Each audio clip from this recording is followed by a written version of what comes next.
de gens pensent peut-être que je suis égaré, que je suis en train de séduire. En fait, ces gens qui pensent aussi, c'est parce qu'ils n'ont pas le Saint-Esprit, tout simplement. C'est parce que ce sont des hypocrites.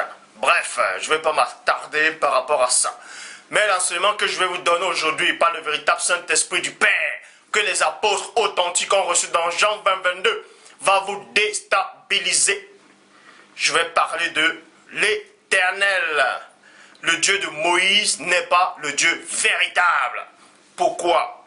Je sais que le titre déjà, ça va faire cliquer beaucoup de gens. C'est-à-dire plein de gens vont regarder la vidéo, ils vont dire mais qu'est-ce que je suis en train de dire?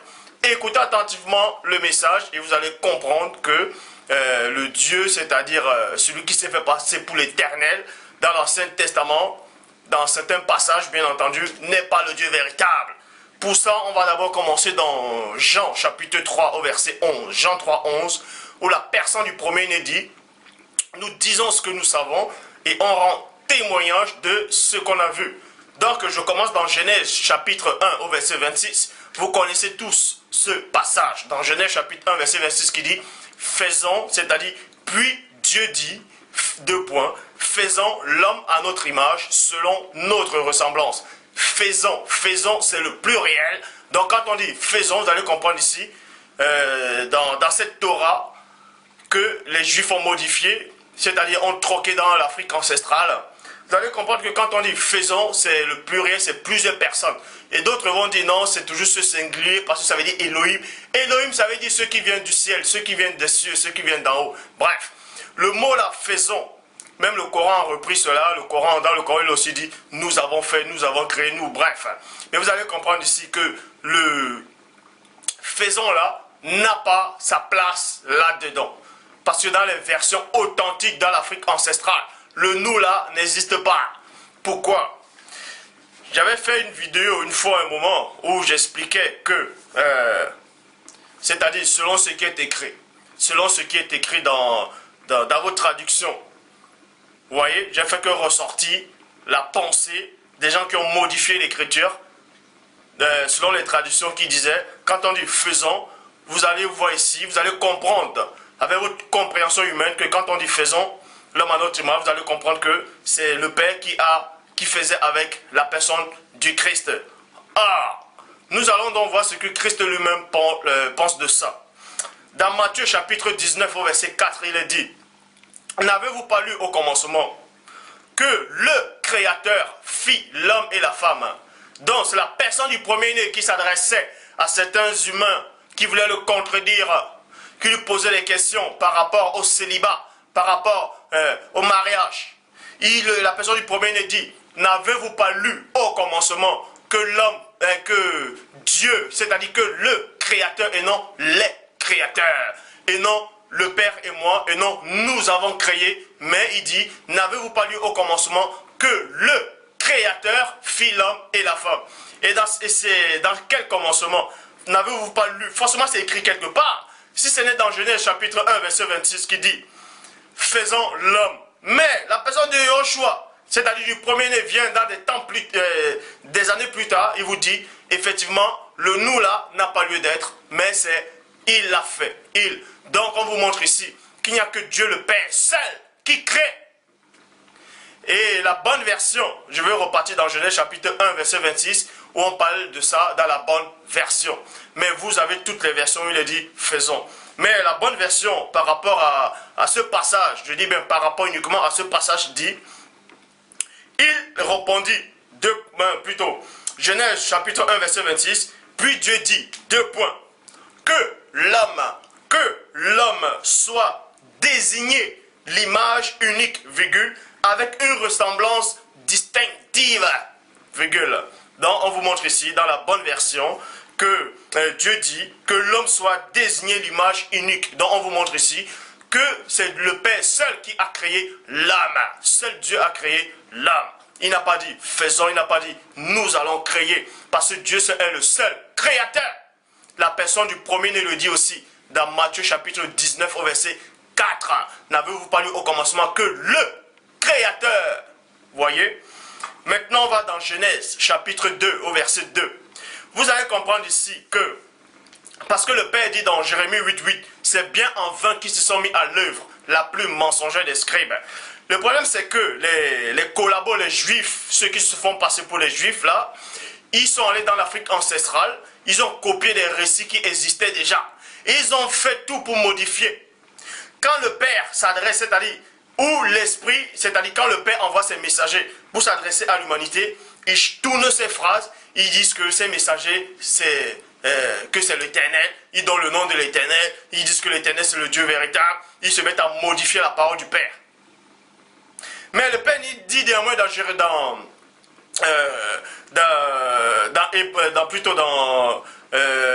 Job 33, 14, qui parle cependant tantôt d'une manière, tantôt d'une autre, et l'on n'y prend point garde. Il parle cependant tantôt d'une manière, tantôt d'une autre, et l'on n'y prend point garde. Ça veut dire que quand le Père parle en ce moment, vous ne voyez pas que c'est le Père, vous ne prenez même pas garde à sa parole. Mais quand une autre personne va venir parler, on va vous dire que c'est Dieu qui parle, vous allez dire oui, effectivement c'est Dieu. Mais le Père va vous démontrer ici que le Dieu, c'est-à-dire celui qui s'est fait passer pour l'Éternel, aux anciens, c'est-à-dire à Abraham, à Moïse, tout ça là, ce n'est pas lui. Je dis bien, ce n'est pas lui. Donc on va dans Genèse chapitre 2, verset 2 qui dit, Dieu acheva au 7e jour son œuvre, virgule, qu'il avait faite, et il se reposa au 7e jour de tout son œuvre qu'il avait faite. On vous montre ici dans Genèse 2.2 que, c'est-à-dire Dieu, on vous écrit ici, là, dans les versions que vous avez, que Dieu s'est reposé le 7e jour. Celui qui se repose, ça veut dire forcément il travaille et il se fatigue pour se reposer. Il se repose. Ça, c'est le mot. Vous pouvez essayer de donner l'explication que reposer, ça voulait dire ici, là, que non, Dieu a juste fini de créer ce jour-là, mais le mot reposer, ça veut dire ceci, ça veut dire cela. C'est votre compréhension. La parole dit ici, là, dans les versions, dans la Bible ici, il dit que Dieu s'est reposé. On sait bien que reposer, c'est reposer. Ah, dans Ésaïe chapitre 40, verset 28 dit, ne le sais-tu pas, point d'interrogation. Ne l'as-tu pas appris, point d'interrogation. C'est Dieu. C'est le Dieu d'éternité, virgule, le Père qui a créé les extrémités de la terre. Il ne se fatigue point. Il ne se fatigue point. Donc vous donne la révélation dans Ésaïe chapitre 40, verset 28, que le Père ne se fatigue pas. Or, Genèse 2 dit que Dieu se fatigue, c'est-à-dire Dieu se repose, que Dieu s'est reposé. On vous dit qu'il a fini de créer. Il n'a pas fini de créer. Il n'a pas fini de créer, je vous le dis. Dieu ne se repose pas. Dieu ne peut pas se fatiguer. Il est tout puissant, il englobe tout.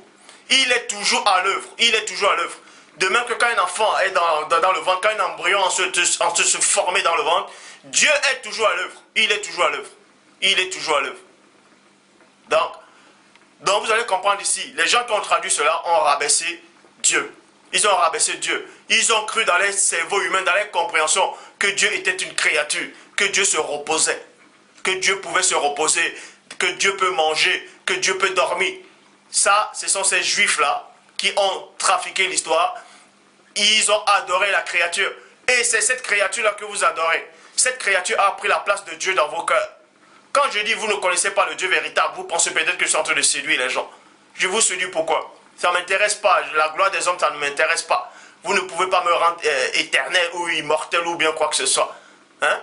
Donc, vous allez comprendre ici que ce Dieu-là, on l'a limité. On l'a limité. On l'a limité. Mais vous allez comprendre que c'est le Dieu d'éternité, le Père qui a créé les extrémités de la terre. Il ne se fatigue point, il ne se lasse point. Il ne se lasse point de créer. Le Père ne se lasse point de créer. On ne peut sonder son intelligence, voyez, on ne peut sonder son intelligence. C'est pour ça qu'il est dit dans Proverbes chapitre 25 au verset 2. La gloire du Père est de cacher des choses et la gloire des rois est de sonder les choses. Vous voyez, ils essaient de sonder les choses du Père, mais que le Père a réservé uniquement aux élites.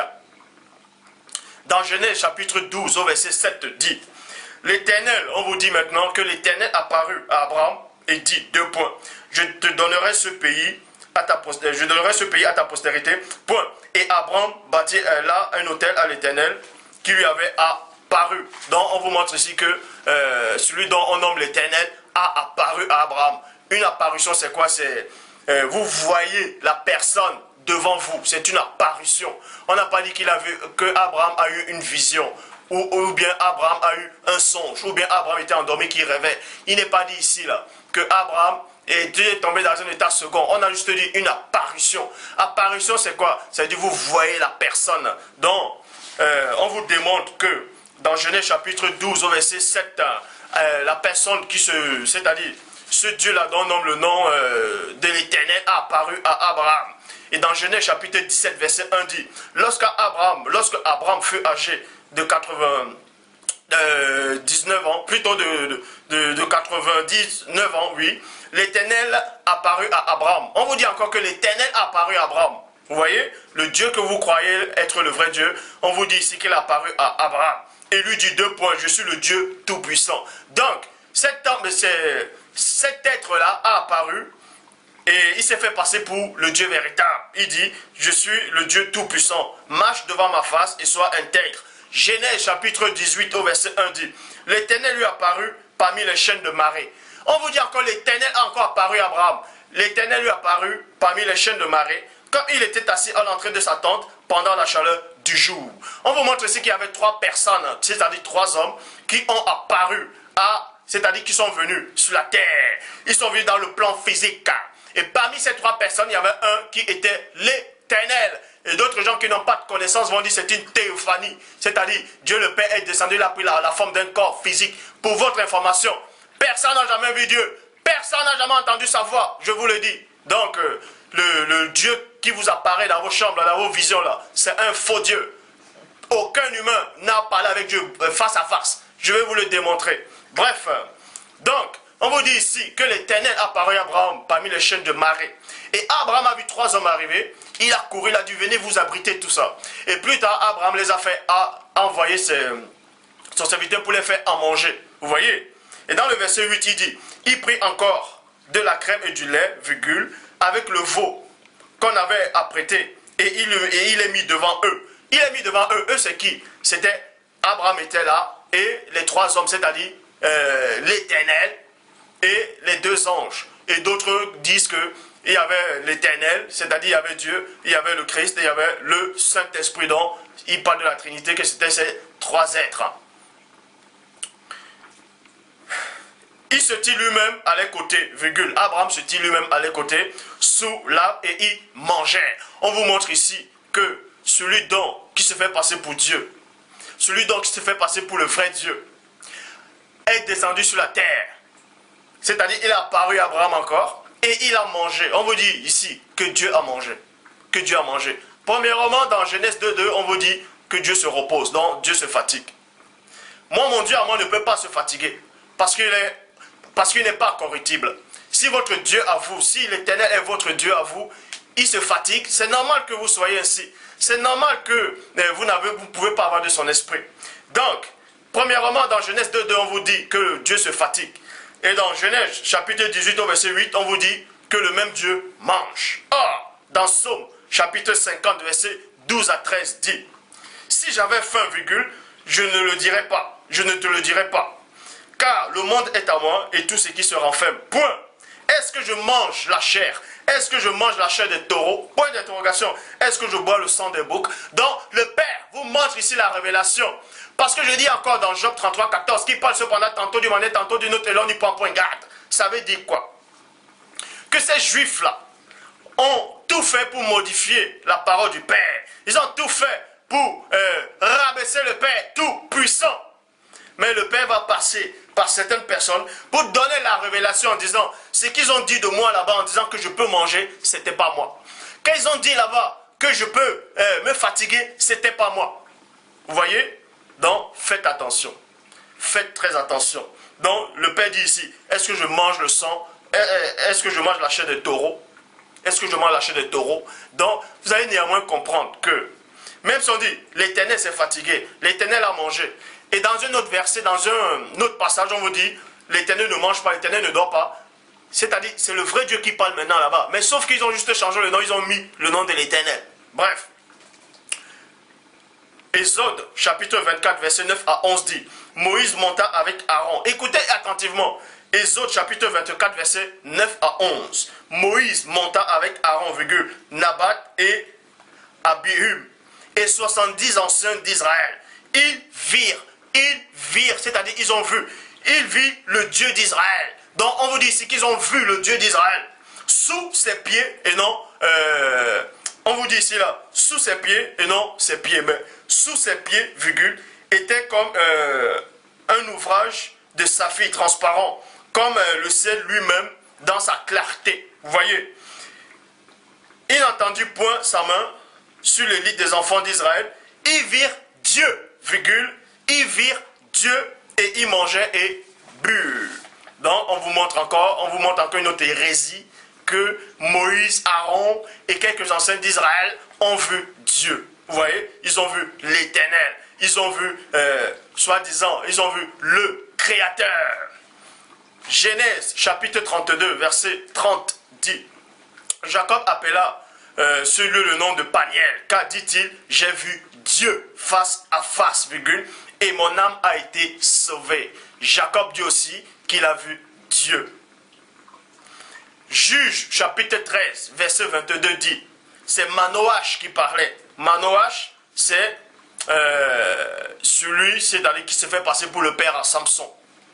Pourquoi? Un jour, si le père le permet, je parlerai de la naissance miraculeuse de Samson, pour vous démontrer que Samson n'a pas eu de père physique. Il est venu directement, c'est-à-dire par la puissance du père. Je vais vous le démontrer. Mais bref, Juge chapitre 13 au verset 22.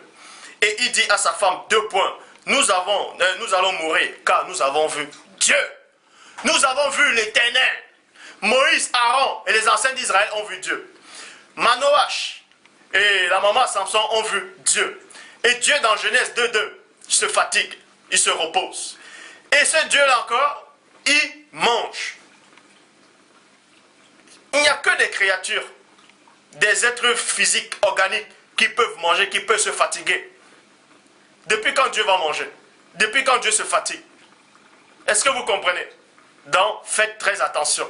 Faites très attention. Ésaïe chapitre 6 au verset 1. L'année de la mort du roi Adosias, je vis le Seigneur, assis sur son trône, très élevé, et les pans de sa robe remplissaient le temple. Verset 5. Alors je dis, 2 points, malheur à moi, je suis perdu, car je suis un homme dont les lèvres sont impures. J'habite au milieu d'un peuple dont les lèvres sont impures. Et mes yeux ont vu le roi. Mes yeux ont vu le roi. Point, l'Éternel des armées. Ésaïe aussi vous dit ici. En tout cas, il est écrit que Ésaïe a dit qu'il a vu Dieu. Il a vu l'Éternel. Il a vu l'Éternel. Maintenant, vous allez comprendre que, comme je dis encore, je répète encore ce verset, Job 33, 14, que le Père passe cependant tantôt du matin, tantôt du nôtre, et l'on n'y prend point garde. Exode chapitre 3, Exode 33, verset 20. Vous allez comprendre quelque chose. Vous allez comprendre quelque chose. Que l'Éternel n'est pas Dieu. Je dis bien, c'est une usurpation. Celui donc qui se fait passer pour l'Éternel dans l'Ancien Testament n'est pas Dieu. C'est une créature. C'est une créature.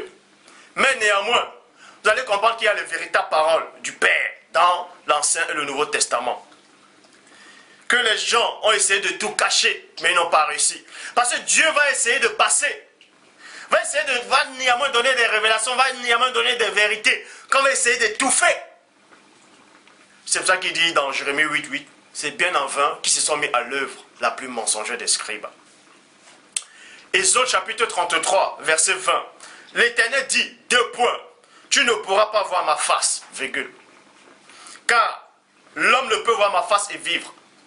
On vous dit qu'Ésaïe a vu Dieu, a vu la face de Dieu. On vous dit que Moïse, Aaron et les enfants d'Israël et les anciens d'Israël ont vu Dieu. On vous dit que Jacob a vu Dieu, que Manoach et la maman de Samson ont vu Dieu. Mais Dieu, le vrai Dieu véritable, vous dit ici qu'aucun humain ne peut le voir. Est-ce que vous comprenez? Aucun humain ne peut le voir, virgule. Car l'homme ne peut me voir et vivre. Vous voyez?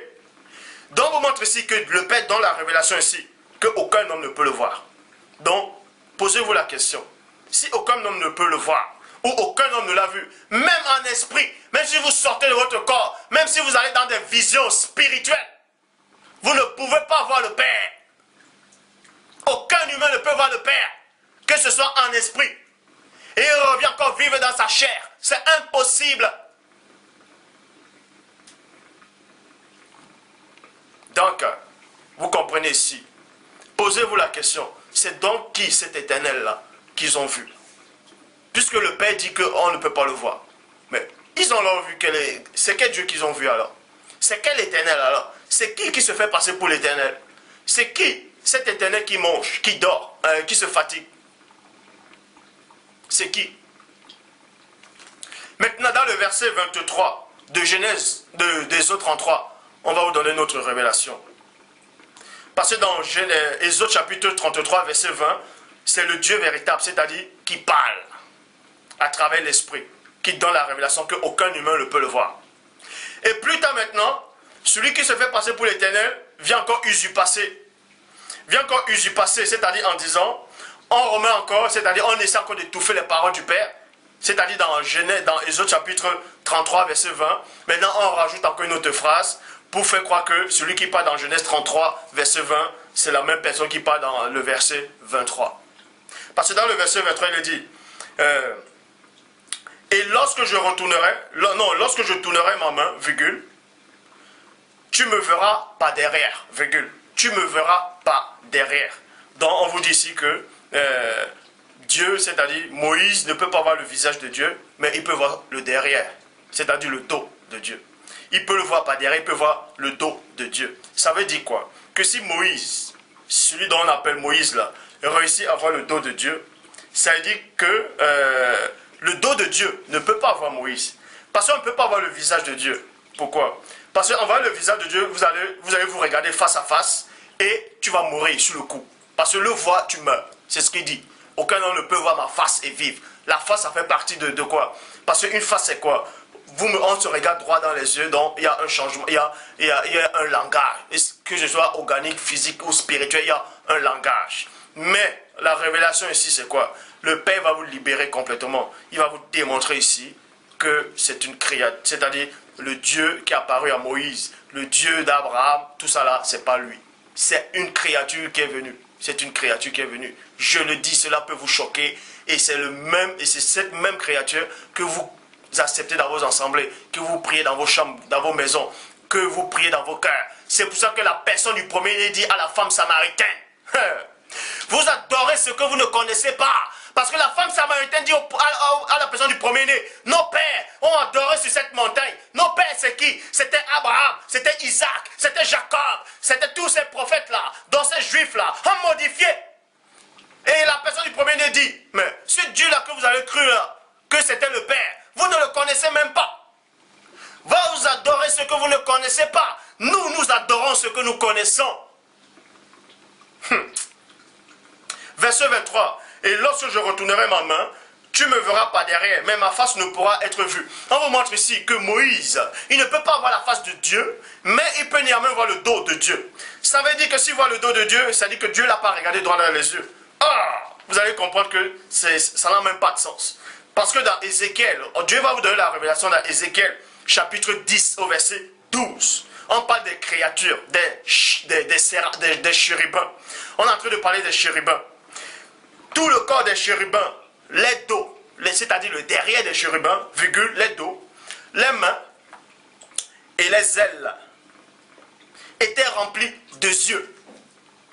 Autour, bien que les roues sont les ophanimes, tout autour, les quatre roues. Donc on vous apprend ici que les chérubins ont des yeux partout, que ce soit sur les ailes, sur les mains, derrière le dos. Ça veut dire un chérubin, même si tu ne vois pas son visage, il te voit quand même. Vous allez quand même avoir un contact de la vue. Vous pouvez vous voir. Comment se fait-il que celui donc qui se fait passer pour l'éternel, tu ne peux pas voir son visage, mais tu peux voir son dos. C'est-à-dire que si tu vois son dos, il est limité. Parce que pour que cet éternel-là, dans l'Ancien Testament qui est apparu à Moïse, puisse te voir, il faut qu'il se retourne et te voit droit dans les yeux, face à face. Or, les chérubins n'ont même pas besoin de te voir face à face. Juste les dos, derrière les chérubins te voient déjà, parce qu'ils ont des yeux partout. Donc on vous montre que les chérubins, les créatures là, sont plus développées, ont plus de capacité que l'Éternel qui est apparu à Moïse. Est-ce que vous comprenez la révélation? Est-ce que vous avez compris la révélation? Donc, le Dieu que vous avez accepté là, le Dieu que ces juifs ont troqué là, que Mama Kato vous a présenté, posez-vous la question, et c'est qui ça? C'est qui ce Dieu là? C'est qui ce Dieu? Donc, Dieu, pour vous voir, il faut qu'il vous voie dans les yeux. Pour voir quand vous voyez la face de Dieu, vous voyez sa face. Vous vous regardez. Mais pour ne pas avoir le contact de Dieu, c'est-à-dire sa face, forcément, il se tourne, vous voyez son dos. Et le dos de Dieu ne peut pas vous voir. Or, le dos des chérubins peut vous voir. C'est-à-dire que ce Dieu-là, votre Dieu est limité par rapport à ces soi-disant créatures qu'il a créées. Jean, chapitre 1, verset 18. La personne du premier-né dit, personne n'a vu Dieu. Personne n'a vu le Père. La personne du premier-né le dit, personne n'a vu le Père. Donc, le Père, soi-disant, cet éternel qu'ils ont vu dans l'Ancien Testament, c'est qui? Puisque le Christ dit que personne n'a vu ce Dieu-là. C'est alors qui ce Dieu qu'ils ont vu? Et vous chantez encore, oh, le Dieu d'Abraham, le Dieu d'Isaac, le Dieu de Jacob, vous faites des CD, des DVD, vous dansez sur ça. Mais Christ dit que ce Dieu-là, vous ne le connaissez pas. Ce Dieu-là, personne ne l'a vu. Et que ce n'est pas le Dieu véritable. 1 Jean, chapitre 4, verset 12. Personne n'a jamais vu Dieu. Personne n'a jamais vu Dieu. Et Christ n'est pas Dieu. Hébreux, chapitre 1, verset 4. Donc, je vous ai démontré déjà que le Dieu de l'Ancien Testament n'est pas Dieu. Le Dieu de Moïse n'est pas Dieu, n'est pas le Dieu véritable. C'est une créature que vous avez acceptée, que vous avez adorée. Et Dieu n'est jamais descendu sous forme théophanique en l'ange de l'Éternel. Ce sont des hérésies. Donc, quand je vous dis que vous n'avez pas le Saint-Esprit, c'est que vous n'avez pas le Saint-Esprit. C'est tout.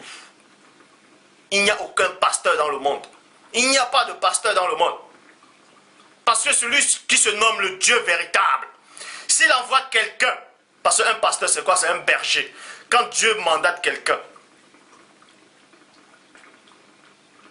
il enlève de l'ignorance. Parce que la personne du premier-né dit, je m'en vais, je vous enverrai le consolateur, l'esprit de vérité. L'esprit de vérité, il vous enseignera toutes choses. Ça veut dire, quand vous avez reçu l'esprit de vérité, qui doit venir, qui est venu dans le monde, il doit vous enseigner toutes choses.